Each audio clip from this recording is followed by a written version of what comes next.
સિયારામ। નવરાત્રિનો પવિત્ર તહેવાર ચાલે છે। નવરાત્રિ એટલે આપણે માં ભગવતીની ઉપાસના કરવાનું પર્વ છે।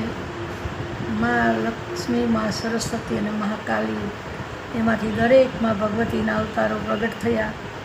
દેવો હોય કે દાનવ હોય કે માનવ હોય, દરેકને માં જગદંબાનો આશરો લેવો પડ્યો છે। જ્યારે જ્યારે કસોટી પડે, તકલીફ પડે ત્યારે માના શરણે જાઓ તો માં બધાનું કલ્યાણ કરે છે।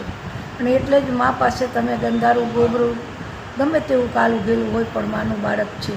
અને એટલે તો મોરબીના ઘરેણા સ્વરૂપ દયા કલ્યાણે કહ્યું છે કે મારા નિત્ય યુગાડા દ્વાર, મારા બાલુડાને કાજે, મારા ખુલા છે દરબાર, મારા બાલુડાને કાજે। માના દ્વાર બધા માટે હંમેશા ખુલ્લા હોય છે।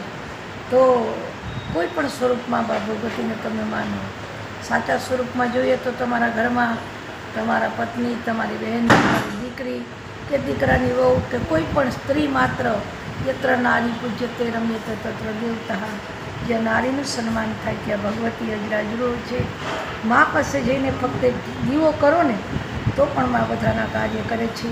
આ સમયમાં અંધશ્રદ્ધામાં ન રહેતા શ્રદ્ધાપૂર્વક માને પ્રાર્થના કરીએ। જય સિયારામ, જય માતાજી।